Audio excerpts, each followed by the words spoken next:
is the North Carolina Food and Beverage Podcast, brought to you by Sysco. Sysco is here to help set you up for success by delivering high-quality foods, products, and services for your restaurant. Recording live to digital from the NCF&B studios in downtown Raleigh. Join us as we lead you into the kitchen, inside the bottle, and into the minds of the food and beverage industry. And now ordering the second least expensive wine on the menu, it's Max Trujillo and Matthew Weiss. Hello, and thank you for listening to the North Carolina Food and Beverage Podcast. I am your co-host, Max Trujillo. And I am your co-host, Matthew Weiss. And I often say we have a special guest, but when I tell you special, this is uber special. We are going out to Champagne, France today, and this young woman is about to be disgorged onto the North Carolina market. That's right, from Champagne, the fourth generation of Champagne Laurent Perrier. It's Lucie Pereyre de Noncourt. Welcome. Hello, everyone. I'm very happy to be here with you, and I'm glad to talk to you about Grand Siècle and about my family at Domaine Laurent Perrier. We can't wait. And also to help us out today, to be there, to lend the helping hand, and with the great vision board on the back, you will notice the president of Laurent Perrier US, Michelle DeFeo. Bonjour, everyone. Bonjour. Bonjour. Thanks for having us. It's a pleasure to have you all on the podcast. You know, Matt and I, we talk food, we talk beverage, but we really have cut our teeth in the beverage realm. If you want to get into it more than anything, it's actually really how Matt and I know each other. As we effectively ran a beverage program in Los Angeles at a cool little restaurant and commiserated over many bottles of wine, Matt, sometimes 3, 4 in the morning, you know.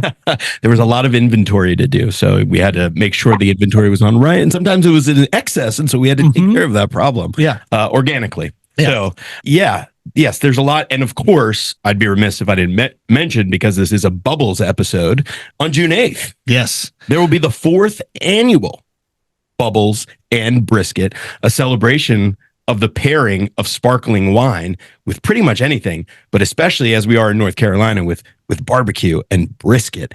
It's magical. I mean, champagne, sparkling wine, it's kind of a cheat code, and we dial it in to get it really good. But there'll be 10 chefs / pitmasters from around the state, and we're bringing in some from New York, possibly Mississippi. I'm hearing from you, Max. Well, yeah, you're in talks. The talks are happening. I'm in talks. Things are happening every day. No, but actually, it's interesting. I wonder what your thoughts are on if you've had any of Bark Barbecue out in Brooklyn, because Ruben Santana is a friend of ours, friend of the show. He's got a line around the corner out there. If you haven't gone, go, because it's some of the best barbecue you can get up in your neck of the woods.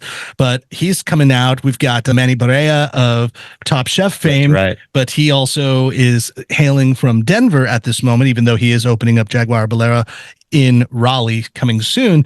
But get your tickets now. They are on sale. Go to ncfbpodcast.com. You'll see it right below me right here. Click on this thing and you can get tickets. We've got group packages. We've got designated driver packages. You got VIP, and we've done some extra special things for VIP this year. Look into it. Maybe some concierge service so you can hang out and chill while we bring you the food. But get your tickets. Just as a reminder, it's June 8th on Saturday at Smoky Hollow in downtown Raleigh. Yeah. Michelle, mark your calendar if you want to come down. All right.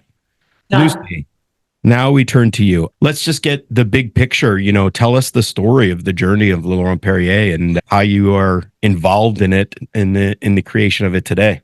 So Laurent Perrier has an older story since 1812, and it belongs to my family since 1939. It was my great-grandmother who bought it just before the Second World War, and my grandfather, joining the resistance during the war, came back and took over the domain, which was really nothing at the beginning. It was very small. Nobody knew about Laurent Perrier, and he really drives the house to what you know today about it. So the first thing he did was really to define the style of champagne he wanted to make based on freshness, purity, elegance. And for that, he did a lot of innovations, because at the time, champagne was mostly drunk at dessert, was quite heavy, full of sugar, very Pinot Noir, oaky style. And it was not really the style of my grandfather. So he really changed completely to go to Chardonnay, to use only stainless steel tanks, to lower the dosage. So it was very innovative, and all the wines he did within the Laurent Perrier range was an innovation in the market. Yeah. And Grand Siècle was the first wine that he really created. Yeah. So, well, Grand Siècle, you can see it there on camera as we have it displayed, and you guys were so nice to share some with us, and we have it beautifully in our glasses as well as your Tête de Cuvée, and we're going to get into that in a second. But so much to unpack in that small little synopsis of Laurent Perrier. And for those that are listening, obviously, this is very Champagne 101, but Champagne can only come from this special place in France called Champagne. And it is always a sparkling beverage, right? And the dosage you mentioned is basically, for layman's terms, the sweetness added back into the bottle at the end of the secondary fermentation before it's ready to be disgorged. And so you're saying it was very sweet at the time. Why was it very sweet? Because I would just think that in Champagne, getting sweet wines or higher residual sugar, was it just simply the dosage that was being added back? Yes, mostly because the wine was very acidic due to climatic conditions back in the days. It was really too harsh to drink, and I think all the markets that were interested to drink champagne was really desiring more sweetness to it. Okay. That makes sense. I feel like because I've noticed nobody, I mean, obviously you have the demi-sec and that's it, but nobody has the connotation anymore. Maybe it's out of living memory of champagne being a sweet beverage. Is it true that sometimes dosage will even have like a liquor or has that ever been part of it? Mostly beet sugar in champagne, right? No, yeah, exactly. It's more beet sugar or cane sugar. It depends on the quality of sugar you want to add. And you can add some wine to it too.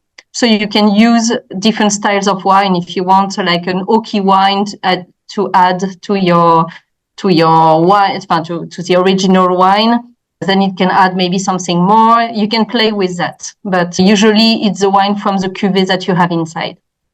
So, Lucie, Laurent Perrier is very much a women-led winery, different from all the other, what we would call grand marques, notable, the most notable houses of Champagne. How have you managed to stay family-owned and women-led over these generations?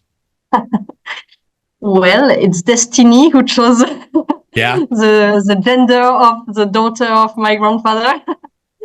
But yeah, I mean, it's not. It just happened like that in the story of the family. My grandfather only had 2 daughters, so when he died, it was my mother and my aunt who took over the domain, and they did it very well to remain consistent, to keep innovative, to always serve the quality of the wines in the best place and the best way, in order to really maintain the stability of Laurent Perrier, the notoriety of Laurent Perrier, and to grow even further, because also during while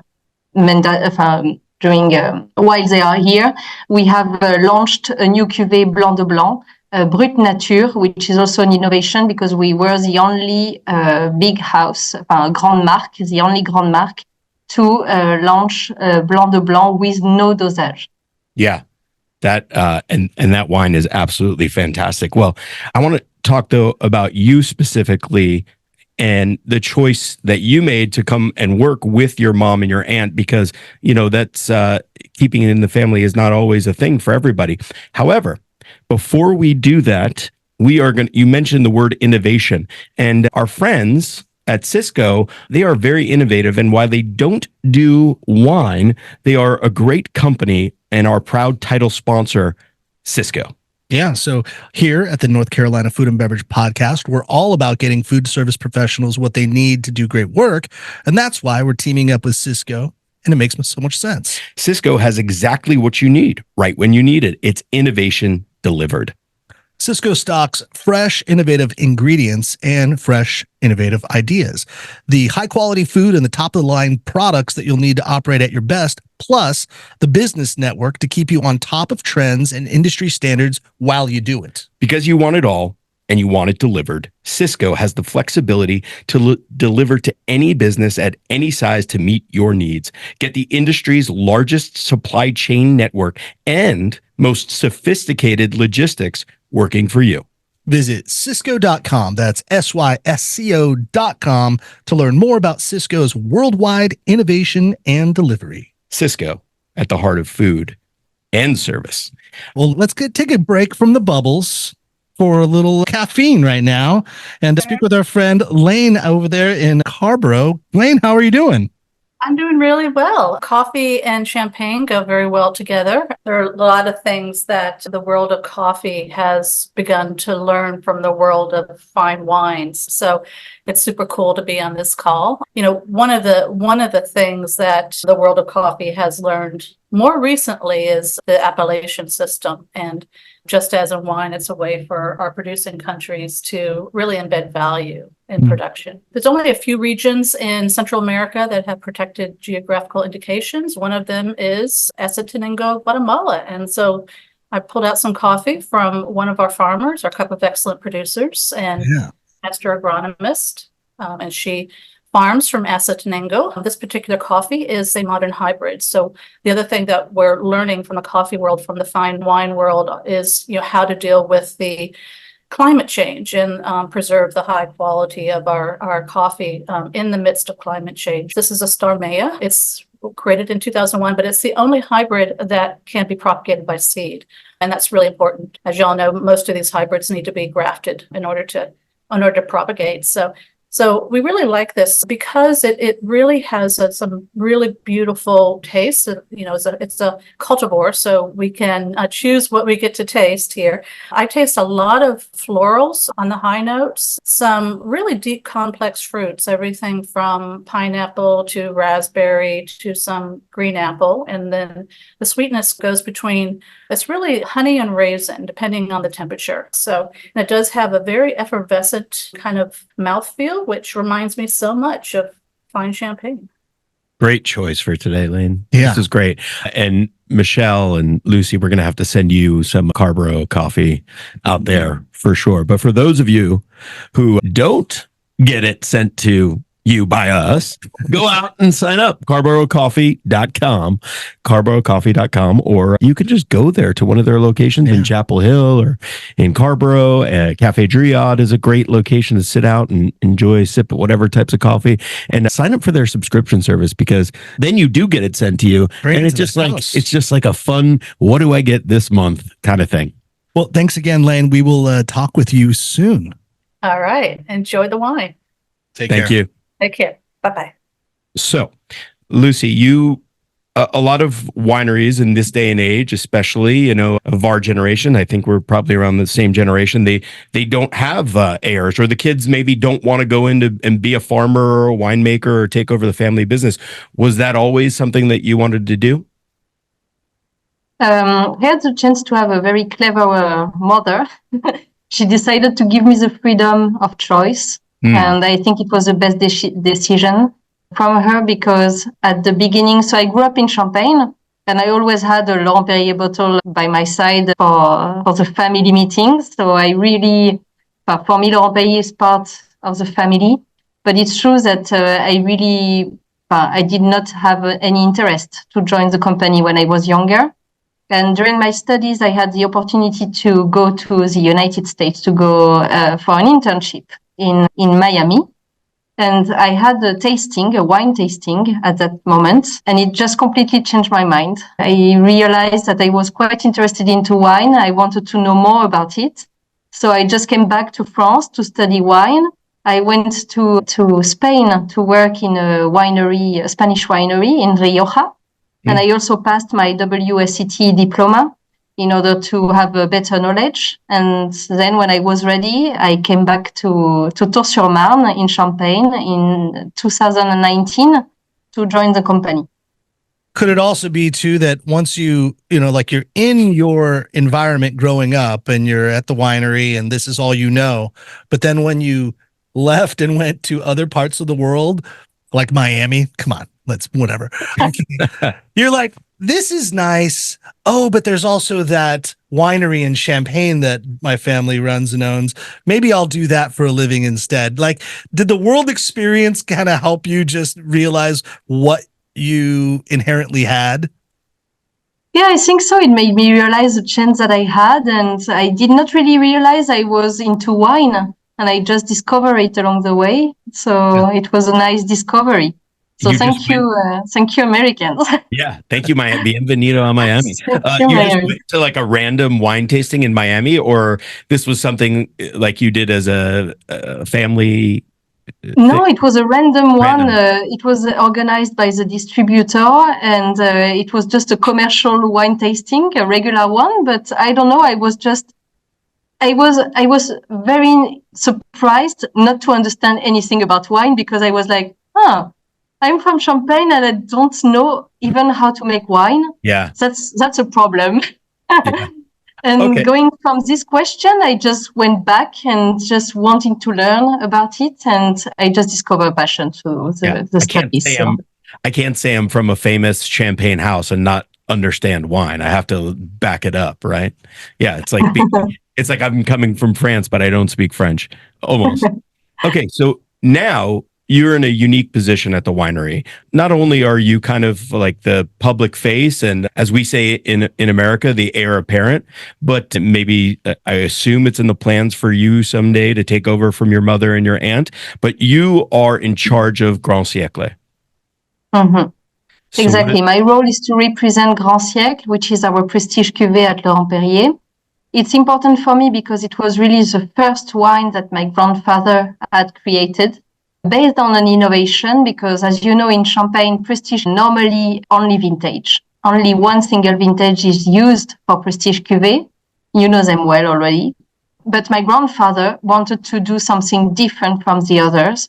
And Grand Siècle is really a unique concept among them, because he decided to try to recreate the perfect year by blending 3 exceptional vintages chosen for their complementarity, in order to go even further and to respond to one vision of wine he wanted to obtain. He wanted to obtain a great champagne that would gain in aromatic complexity without losing its freshness and vibrancy. And with one single vintage, it's not possible. So that's why, because nature cannot provide him this perfect vintage, he wanted to try to recreate it. And thank you, by the way, shared with us some Grand Siècle. Santé. Yeah, there's an aura about this wine that you can tell it's something special. Obviously, I mean, you have the box and the bottle, but so to get those 3 vintages, they have to be declared. Is that correct?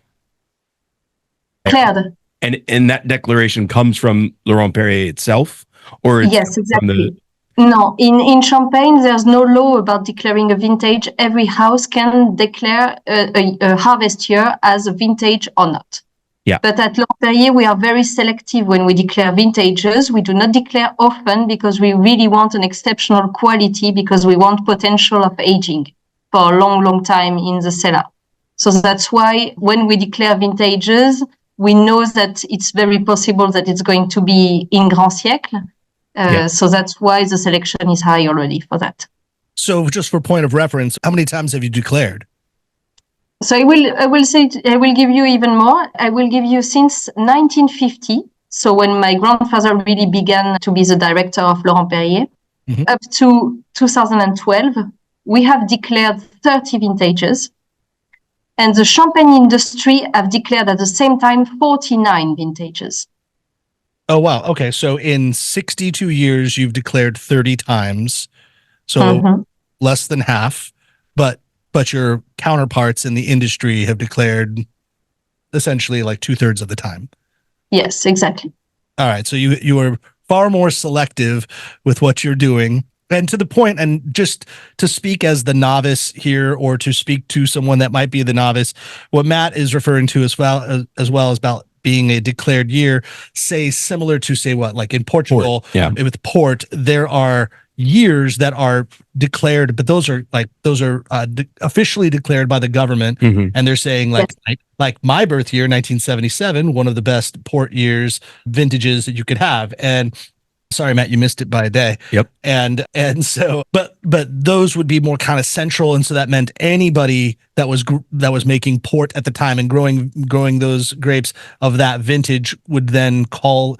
They're just basically saying this was a perfect growing season. Yeah, we don't have to blend in from other vintages in order to make this a great wine or a great port. Yeah, which which to your point is something that the Champenois are famous for. I mean, it's a blending region because what I think the novice forgets or maybe doesn't know is that, Champagne was created because the weather there is basically terrible. I mean, it's rainy and cold very often, even though it's a beautiful place. Don't get me wrong. Please still go to Champagne, but the reason is like for stability's sake, right? Like also why you do it this way. Yeah, the wine doesn't give you that much as a base wine, as a still wine, and so you're kind of like a great chef would make a dish. You're pulling salt and pepper and other things that other vintages in this analogy gives you to be able to blend, and then the bubbles highlight everything. So yes, exactly. The climate is quite complicated. That's why the blend has always been the know-how of Champagne. Yeah, but this time for Grand Siècle, it has been pushed a little bit further because there's a lot of selection behind it. It's just not a regular blending. It's really the blend of only 3 vintages. And just to obtain the 3 vintages, sometimes you have to wait maybe 6-7 years in total. Whereas for a regular prestige cuvée based on one single vintage, you just need one very good year. So there's already a lot of time and patience to obtain that. So when you're sitting at a table with winemakers from all over France, is there like a silent confidence that you have to say, yeah, what we do is far harder, more complicated than what you're doing out there in Provence, let's say, or in Burgundy? Burgundy, you're messing around with 2 grapes. Come on, let's chill it out a little bit here. Do you understand what we're trying to accomplish in this space? Well, we don't pretend we are the best, but I think that every winemaker knows the challenge to do a very good blend. Yes. Tell us a little bit more about your specific duties as it relates to Grand Siècle. At what point do you get involved in each iteration? I have the chance to have a role that is going to be a little bit overlapping a lot of different departments because I will be with the cellar master to taste the vin clair, to taste the new blend of Grand Siècle. And then also once it's done and launched on the market, to participate to the launch, to the communication, to the marketing, to the distribution, to the pricing. So there's a lot of different fields that I can really oversee with the people that are very the expert on each field. So it's more of a collaborative role, but like this, you can really bring an homogeneity to it. Yeah. And for those that heard Vin Clair and they're like, well, what the heck is that? That's the base wine, right? Before it's the wine exactly. That's made before it goes to the secondary fermentation to make the sparkling. So would you mind, for those now that are more that are trying to nerd out about this and learn about it, what are the other like technical parts? Like how long is it on the lees for, the aging process? So we're drinking now, Max, we're drinking iteration number 26. So that relates, it's not a vintage, but it's relating to a group of 3 vintages that have been blended together for this iteration. And then what's the cepage and all of that good nerdy stuff? So yes, so the nerdy stuff are, so first you have the selection of the 3 vintages. So the 3 vintages for iteration 26, you have 2012, 2008, and 2007. So you can see that already you have some jump between, for example, 2008 and 2012 of waiting and patience to have another good, very good harvest. Then within the harvest, you have to do a selection of Grand Cru. Grand Cru only because it's the ones that are going to be very able to age for a very long time because they have a lot of choke. And we will pick among the 17 Grand Crus that we have in Champagne, we have pre-selected 11 that are always the ones that we consider for Grand Siècle. Among those 11, they are not all the time used. Sometimes it's 8, 9, 10, 11. It all depends on the style they will give you and the result in terms of quality, obviously. And within those 11 Grand Cru, we also do a parcellar work. So it's another selection inside this selection because in Champagne, one village named Grand Cru, you can have all the parcels around the village. So it can be the parcels close to the road, the one up to the forest, or the one in the middle of the slope. And that are the ones that we want, the one in the middle slope, because the slope is the most present. The maturity, the exposure to the sun is the best. So that's why the quality is always going to be the most appreciated for us. So that's why it's also a parcel our selection within the Grand Cru. And once we have selected all that, we will take the grapes, press them. At Laurent Perrier, we press also with another selection, sorry, but we do a lot of it. Usually you press it in 2 times. We select it in 3 times because we will leave out a small part of the first press because as it cleans the grapes, we don't want it. It contains a lot of impurities. So we'll only keep the heart of the juice, which is the best part. And we won't use the last part either. So only the heart of the juice is used for all Laurent Perrier wines. It's like once the most, in that sense, yes. like those people that we have a lot of bourbon fans or whiskey fans. Yeah, it's like cutting out the heart and tails of the distillation. Exactly. It's exactly the same process. So for all the nerdy ones, you understand me.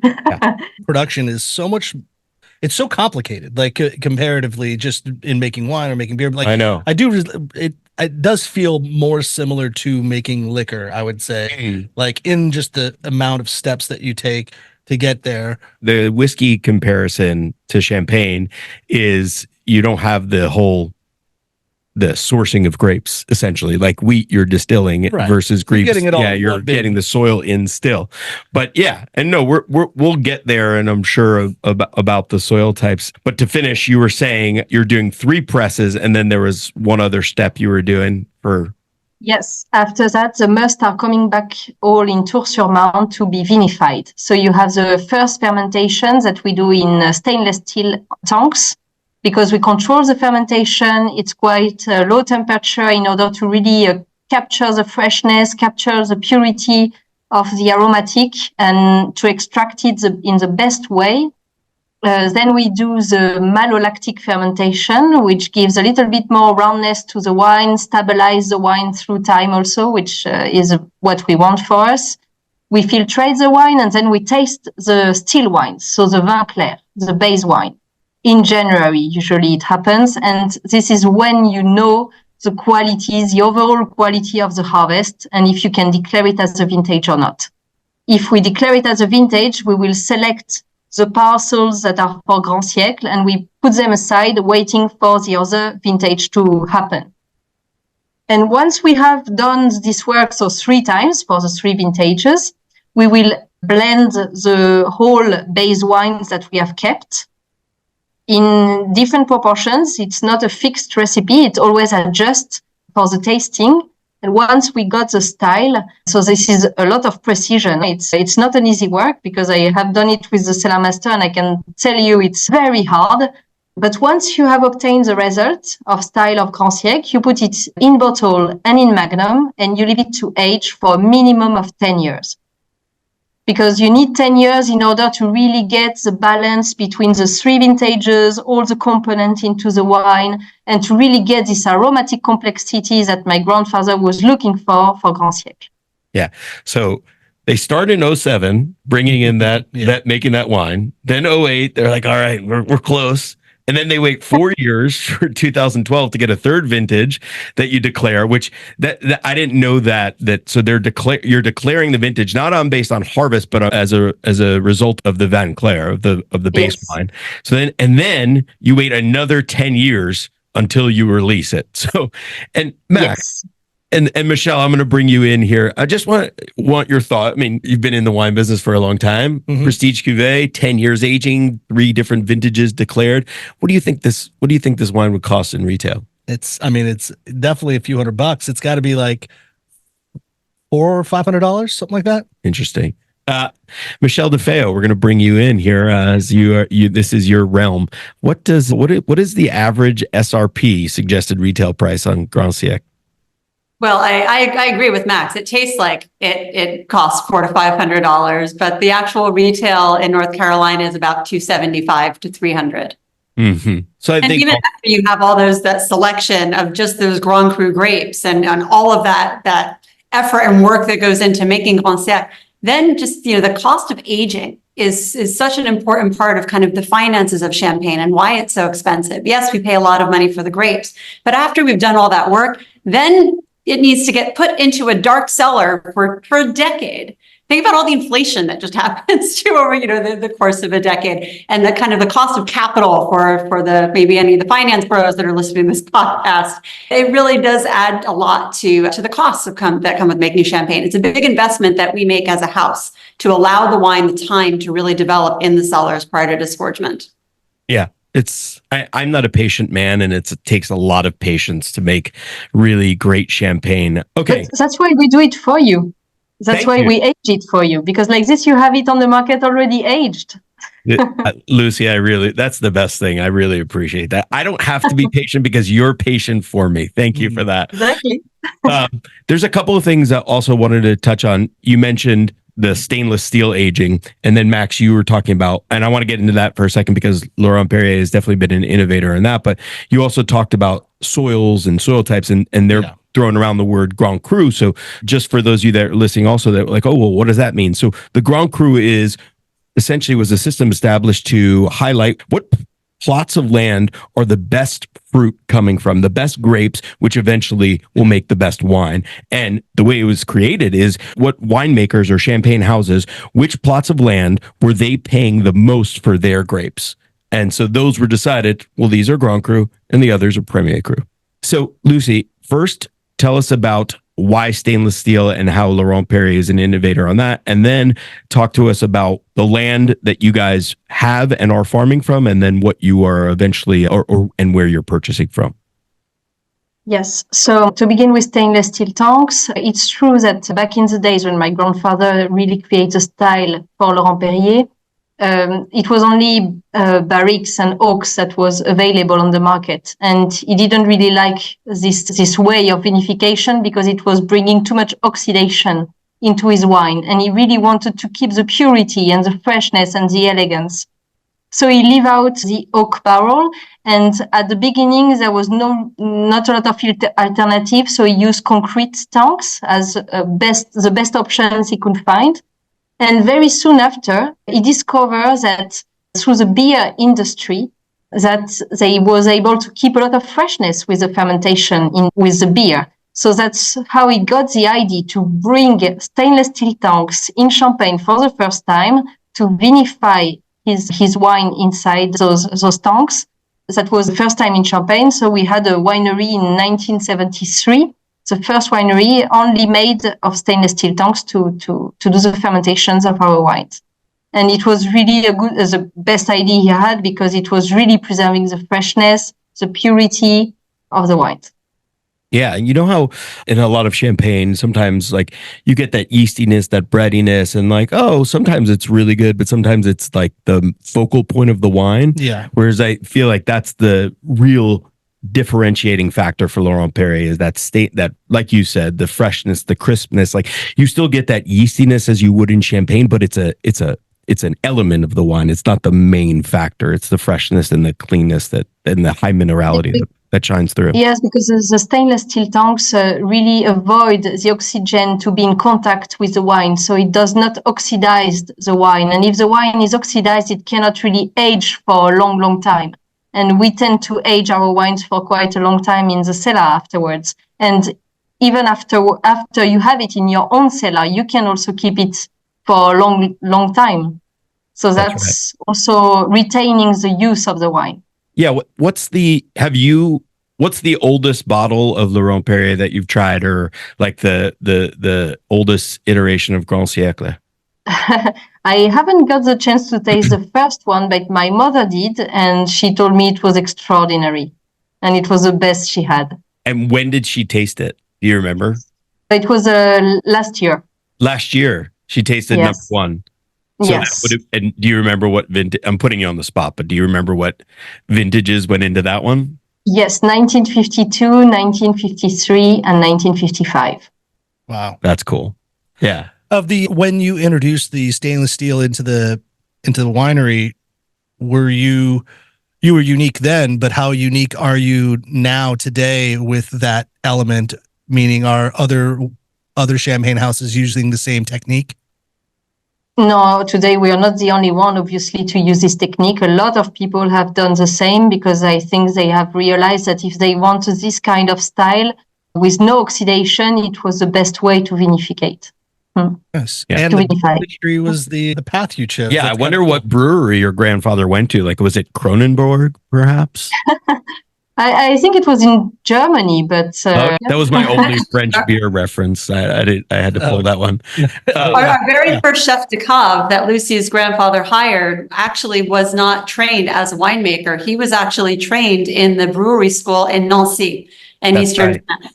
So that actually is kind of our heritage. That's right. See, all you beer drinkers out there, you can evolve too to champagne one day. Yeah. It's that bubbly beautifulness. exactly. We talked about the Grand Cru and the Premier Cru system, and Max, you alluded to, like the soil types of champagne, and you have different regions. And without going on a dissertation, but I think that what's important to highlight about Laurent Perrier is the amount of Grand Cru and Premier Cru grapes that you're using in your vineyards, and also talk to us about what Laurent Perrier is doing with their own vineyards these days versus how much you're purchasing. So, because at the beginning we had no vineyard, my grandfather had to really get his sourcing. And because he created Grand Siècle as the first wine, he already went to the Grand Cru. So he went to the Côte des Blancs for the best Chardonnay and in the Montagne de Reims for the best Pinot Noir. Then he created long-term relationships with a lot of families. That's how through time we've been with many generations. So I'm meeting the next generation. So that's very, very nice for me. And we have only 10% of our sourcing at Laurent Perrier that is our own. We have a lot of partnerships that are leaving us the control of the vineyard because they prefer us to take care of it. So we also have a lot of partnerships that are like that. But otherwise, the majority is from wine growers. Okay. And they are all around Champagne, but mainly Montagne de Reims and Côte des Blancs, where you have the Grand Cru and the Premier Cru, mostly. Isn't it like, I forget the exact number, forgive me, but it's like 89% or 93% is sourced from Grand Cru vineyards? Is that right? Across the board? No, I wouldn't know exactly the percentage of Grand Crus that we have, but of all of the vineyards that we have, that we source from or that we have at Laurent Perrier, the average rating is 93%. 93%. Yeah. Okay. So we're talking about, and I'm leading the witness, so to speak, but the whole concept of grower champagne in this industry probably 10 years ago has kind of, I don't know, from my perspective, turned the industry on its head a little bit, or maybe made some of the Grand Marque houses, the bigger houses, kind of tighten up, get even better than they were, push themselves. So what I'm saying is grower champagne is meaning the houses that are farming the grapes as well as making the champagne. Laurent Perrier is not that, although they have their houses. And Michelle, obviously you can speak to that. What's your perspective on how grower champagne has changed, or maybe from your perspective, it hasn't changed the market? I think that thanks to them, we have been more into delivering more knowledge. Because before, the market was more about just the Grand Marque and just the name, the notoriety of the name. You hear Laurent Perrier, you hear Moët et Chandon, you hear Veuve Clicquot, and it is the brand that is important. And for a long, long time, it has been like that. It's still the case today for a lot of consumers, obviously.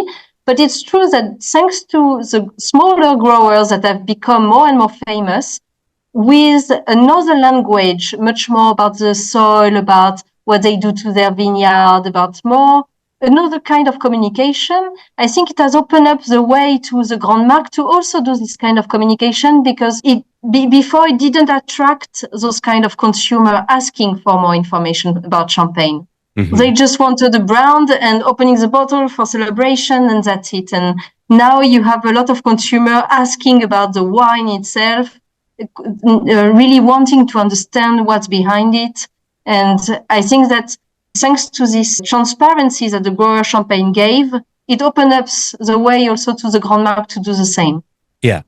The way I hear that, Max, and I'd love to get your perspective on that, though, is I see like I'm gonna throw them under the bus because like arguably Veuve Clicquot is the most notable or most known for the average consumer out there, right? And so I think before Grower Champagne turned the markets on its head, what I'm hearing from you is that Veuve Clicquot is more worried about the finished product. Like, okay, we have to make our champagne taste like Veuve Clicquot. So I'm just going to source this grape and source that grape. And you bring me a Vin Clair that's more salty, or a Vin Clair that's richer, or a Vin Clair that's more appley, whatever it may be. And then they're more worried about that. But what the growers have taught us is, no, we need to be more in the process from the start, from the jump. And we have to get into the vineyard and kind of really even better, more precisely understand what's going on there. It's not that Veuve Clicquot or the other Grand Marques didn't care about what they were doing. It's just they were doing it properly too. It's just they did not communicate about it. Sure. Because it was not wanted by the consumer. The final consumer just wanted the brand. Right. I think they didn't want to know the details. Is it more that now it's the dialogue is to the consumer, the conversations that are being had with your farmers? Like these have always happened, but now the consumer actually cares about them. So now you're letting them behind the curtain, so to speak, to say, here's the conversation that we've been having with the farmer all along. Now that you care where we grow where the grapes are grown, we're going to let you know a little bit more about our relationship with our farmers. Yes, you're right. It's about that. I mean, and it's not something, just to kind of reemphasize how it's really not something new for Laurent Perrier. We've been making a cuvee without any sugar in it since the 19th century. That's actually a reproduction of one of the ads from the 19th century that I have behind me. Oh, nice. And we resurrected that style at Laurent Perrier in 1981. And that became the first Brut Nature. The category didn't even have a name. That's why we called it Ultra Brut.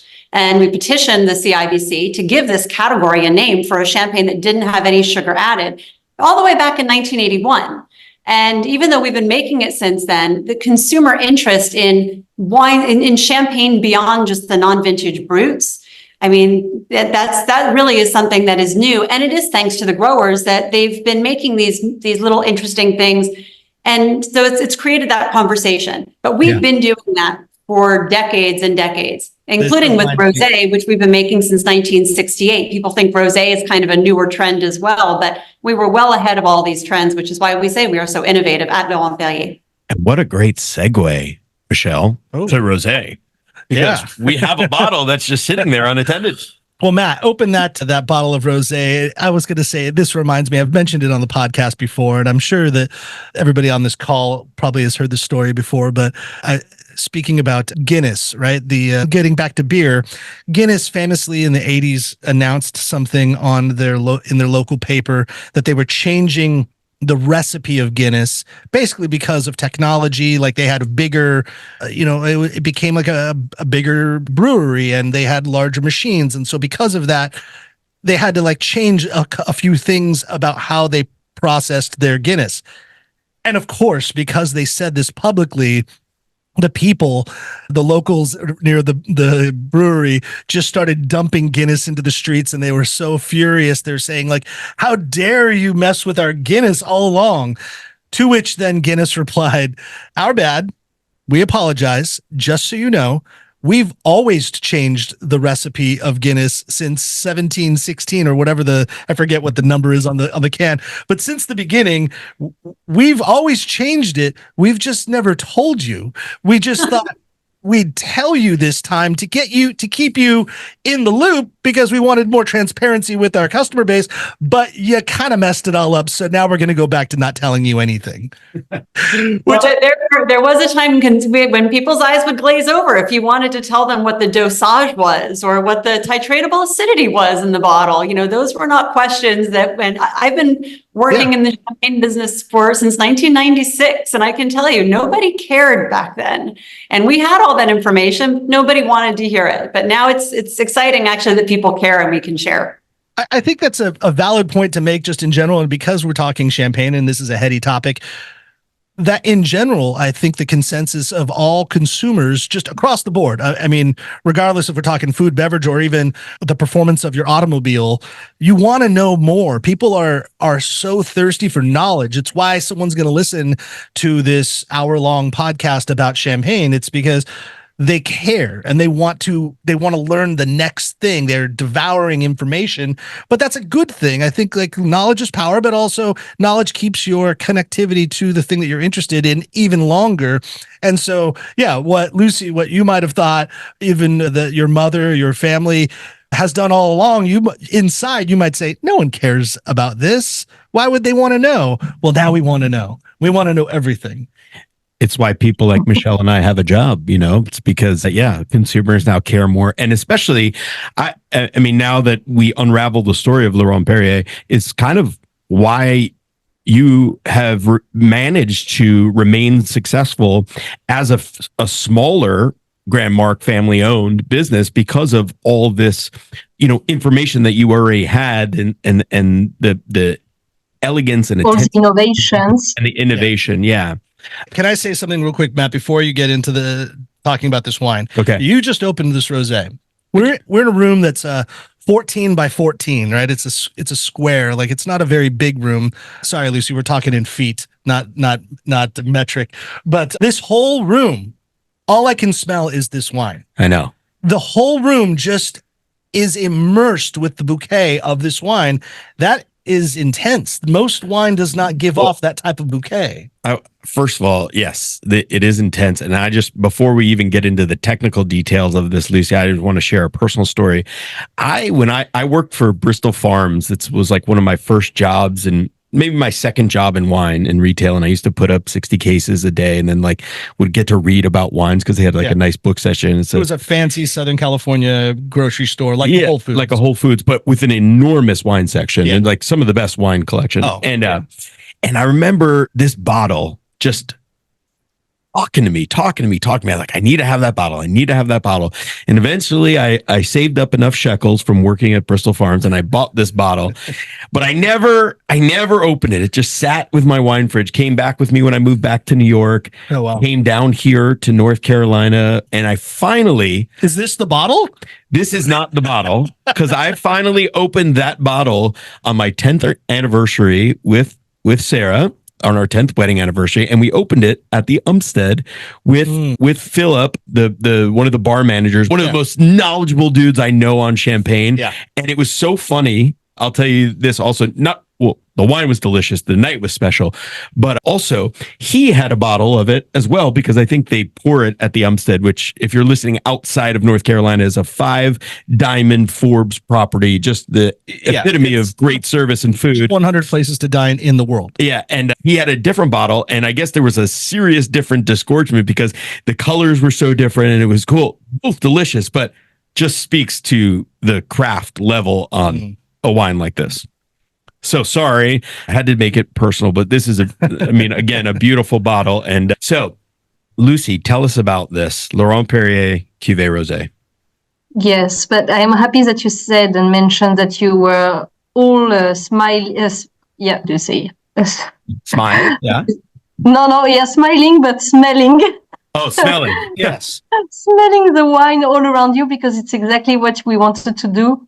The idea with this rosé, because in Champagne you are allowed to blend red and white wine in order to obtain rosé, but it's just about nearly the color only.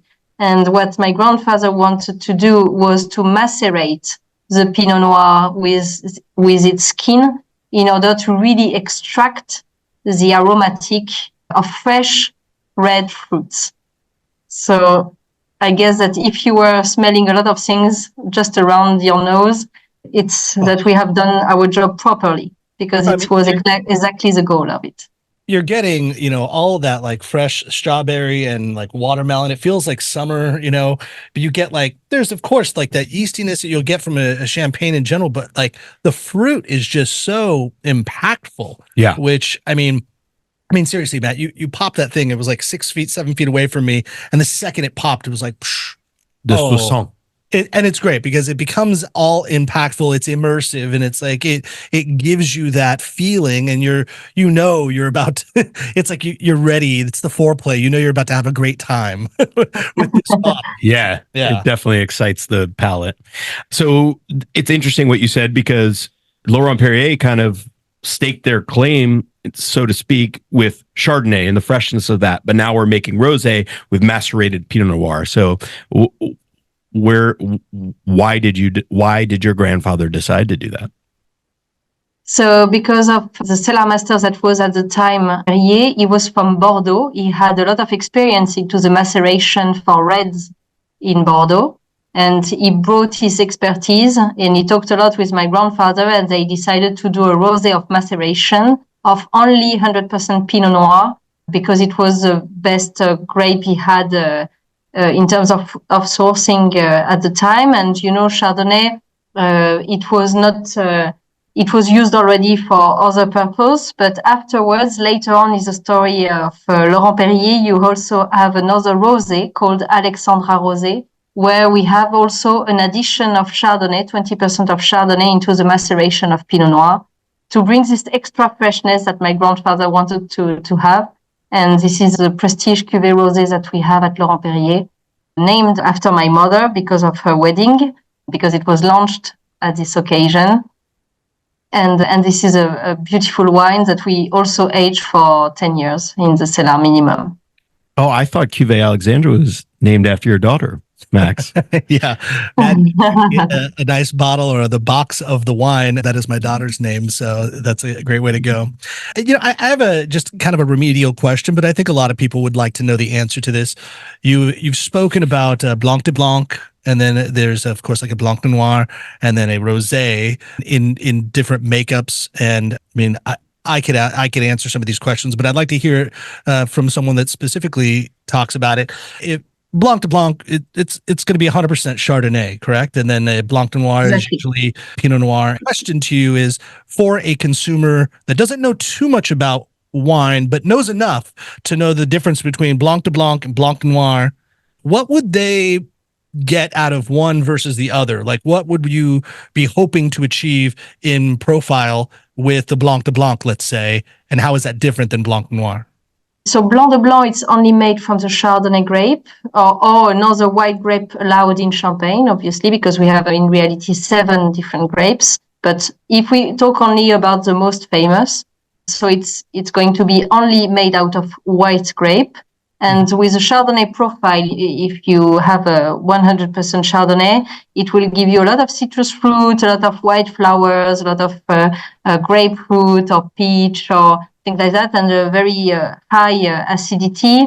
With a Blanc de Noir, so it's only made from black grapes in Champagne. That's why Noir. Noir means black. So you have a white Champagne, but made out of red grapes.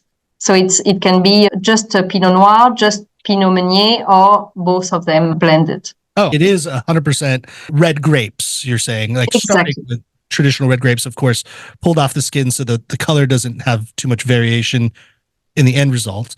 But then, and I'm sorry, so then with the flavor profile of the Blanc Noir, you're getting a little bit more...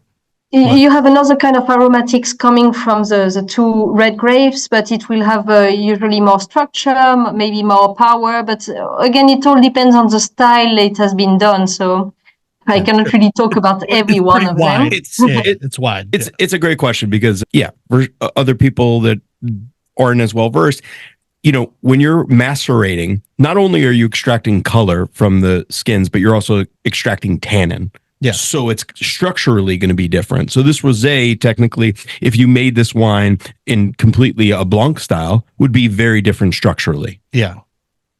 Mm-hmm. Yes, exactly. So, and the base wine, how many different vintages do you think are in this current iteration? Usually you have 3. Also 3 vintages. Harvests.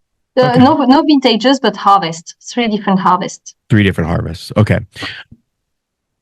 Switching gears from the Cuvée Rosé for a second, I wanted to ask this question, and Michelle, you can weigh in as well. But, for a long time, we were under the impression as Americans that Americans had a sweeter palate than the French or the English specifically. And Britain or the UK is a huge market for consumption of champagne. Was there, and maybe you can tell me, or Michelle, was there ever a different dosage for, say, your Blanc de Blanc or any of your cuvées for the American market as there was for Europe? And if so, does it still exist today? No, that's never been the case. I think there's always a perception that people say, well, when I was in France, when I was in Champagne, it tasted different than it does when I'm in the US. I've heard that before, but I think that's really what the French would call esprit de place. You're there, you're in that place. Everything tastes better when you're in France. You're having a wonderful baguette. It's just the full experience is different. But we never changed anything for the US market. Now, other brands did, and oftentimes they were labeled differently. I can think of some that, they will have a certain word on their label that indicates a different brut than the brut that they sell in Europe. But that's not something that we have ever done. It's not. And with the rosé, it's absolutely the same thing. And it's also worth saying that the rosé, even though you can tell with that amazing color and that pinkness, just because it's pink doesn't mean it's sweet. It's actually quite dry. Oh, thank you for saying that. I really dislike that question I get, and I don't mean to sound elitist here, but when people see a pink wine and they say, "Oh, I don't like sweet wine." No, yeah. Just because we're it's so used to drinking white Zinfandel in the U.S., right? Yeah, we kind of created that for ourselves. Exactly. But that's not what this is. It's a different animal altogether. Yeah, and I don't mean to insult those people also about the dosage comment, because I believe, and somebody can correct me if I'm wrong, but Coca-Cola had dialed their recipe different for the American market than they did for the European market. I believe that's a thing. Well, what they did is they use high fructose corn syrup for the domestic market, and they use natural cane sugar elsewhere, because the rest of the world doesn't have or has better regulations on what they give to their people. That's right. But as Americans, we don't give a shit. Feed your kids high fructose corn. Well, there have been some brands that have come out with not only a demi-sec, but actually a Deux, D-O-U-X, and they won't even put that on the label. But it is true that the U.S. market still loves very, very sweet wines, including champagnes. We don't make anything anywhere near that sweet. Yeah, and I love it because we're finally bringing this back to full circle about what was said about champagne in the beginning, that it was somewhat sweet because there was a lot of dosage added. I think, though, maybe I read this from you, Michelle, or I read this somewhere, but America is the biggest market, I mean, not per capita, but volume-wise, for champagne in the world. Is that right? The U.S. is the number one export market for both volume and value in champagne. Yes. Right. And it has continued to grow exponentially. And at Winebow, who my day job is for, we had a seminar with Ron Edwards, Master Sommelier, who's our chief educator. And he said something to me that really resonated. And I think, like, as Americans, we are drinking more sparkling beverages just in general, like La Croix or Perrier or whatever. Yeah. And I think, and Michelle, you might probably have some research to base this on, but that has also elevated or added to the consumption of champagne and other sparkling wines. Would you say that's accurate? Absolutely. I think that Ron is brilliant. So of course it would be him that would point that out. But the La Croix phenomenon, it very much does add to that. And then of course, Prosecco. Prosecco has been a net positive for champagne that people are enjoying. And even now, champagne also is lower alcohol, which is part of a trend compared to a lot of other wines that are available in the US. So, and as is, Prosecco. So yes, Americans have gotten used to drinking sparkling wine on more consumption occasions than just New Year's Eve. Right. Now it's very normal to have a sparkling wine at brunch. And also, 4 years ago, the Bubbles and Brisket was created. So that definitely, great example. Yeah. Absolutely great example. Yes. Lucie, what is your opinion? We kidded around. The reason for this festival that we talked about at the beginning of the show is called Bubbles and Brisket. And as we mentioned, we're like, here in North Carolina, barbecue is a big deal. And in barbecue, typically is, like pork, it's slow cooked pork. But as barbecue has evolved in this state, we've kind of branched out, and now we're bringing in other regions like Texas, who does brisket so well. And of course that's beef. But we were talking to one of our pit masters on a previous episode, and we were saying, if all's created equal and everything's accessible, money is not a factor. If we were going to eat this salty, sweet, briny, fatty brisket that's been smoked for, 18 hours, wouldn't champagne just be the greatest thing to pair with this? I'm sure it would. Right? That was our point. We said, maybe there should just be a festival that highlights the balance that like Matt and I, most people aren't sitting around talking to one of the most preeminent champagne people in the world on a Tuesday morning drinking fantastic champagne, but we do. And so we understand the value of what champagne truly can be to the palate, to the experience. And that's why we kind of pulled it together. And you get a little Texas, like a Kansas City rub and a nice red sauce to put over a brisket, and you wash it down with, say, like a nice rosé, Matt. I mean, it truly. I'm going to say right now, shameless plug, that you are going to get to try exactly what Max is talking about at Bubbles and Brisket with the Cuvée Rosé. If you guys, well, heck, I'll take it out of my own sample budget then if you don't want to be a part of it. But I know we're. I think the rosé. My recommendation is going to be the rosé with Texas style brisket, but for Low Country barbecue, I think I would go with our La Cuvée, which is going with the white label is what I'm thinking. Yeah, look at you, Michelle. All right. Yeah, it's in my mind. June 8th, I wrote it down. Yeah, please join us. Yeah. We have flight accommodations thanks to Delta Airlines, so I want to say thank you to them first and foremost. Yeah, so big if shout you out need to a flight, Delta. let us know, Michelle. We'll get you down here. Couple of things before we left. I know we're at time. Real quick, the voice of God is behind you. What does he have to do with Laurent Perrier? Let me just at least paint the picture for those that can't see. Right behind Michelle is a nice, beautiful picture of Morgan Freeman, the voice of God. Yes, from previous films that he's been on. But he is, I assume he has some connection to Laurent Perrier. How?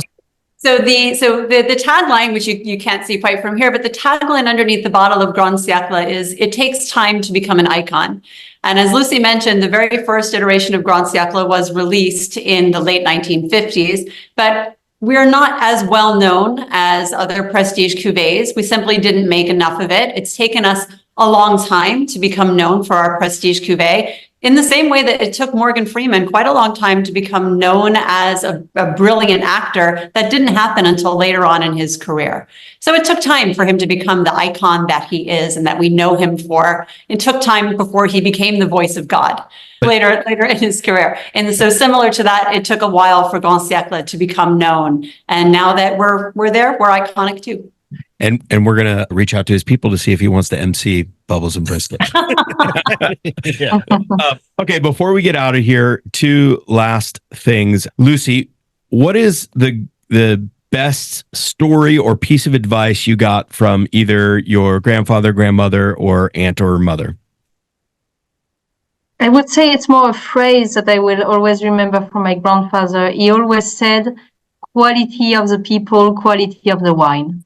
And behind every great wine, there is always good people that are doing properly their job. And you can't imagine how passionate people are at Laurent Perrier. And for many, many years, they are working here now, and they are very proud to belong to the brand. So I can only think about them now. In English, it sounds great, but say it in French. Qualité des hommes, qualité du produit. I love it. Even better. Now, as for Laurent Perrier going forward, and this is a silly question, but because Michelle, you talked about the net positive of Prosecco, what is the future for Laurent Perrier, both in the vineyard and in the house?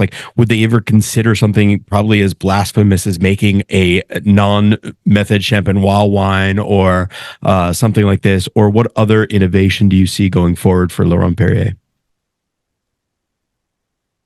Well, I can't speak for the house, but what I can say is that even though many other houses have invested in other countries, and for that matter, they've also invested in other wines. They make, they own, even family-owned places, own wineries in other locations. Laurent Perrier is extremely unique because all we make is champagne. Bubbly champagne. We used to make a spirit, which is behind me. We used to make a ratafia. We used to make a champenois, which are other products that can be made from the grapes in Champagne. We don't even do that anymore. We are very focused. We are very dedicated just to making champagne. We are also very dedicated to improve all the time the quality of our wines. So that's why we are very dedicated to champagne exclusively. That's kind of unique in this industry, right? Yeah, or in to this time frame, kind of stay in your lane and constantly perfect. Exactly. Yeah. Well, this has been fantastic. Thank you so much for sharing. Really appreciate your time today. And I'm so happy that I get to talk about these wines every day in North Carolina. Yeah. Thank you very much. Thank you to both of you. Yeah. Cheers to you. Cheers. Cheers. Yes. Cheers. Cheers. Cheers. And as I always say, go out there, get yourself a bottle of Laurent Perrier, whether it be the Cuvée, La Cuvée, whether it be Cuvée Rosé as we're drinking. If you have the means to afford the Grand Siècle, it's worth it. Yeah. So get yourself a bottle of Laurent Perrier and you will drink extremely merrily. Thanks for listening to the NCF&B podcast. And if you've stuck with us this long, review us on iTunes and remember, 5 stars are encouraged.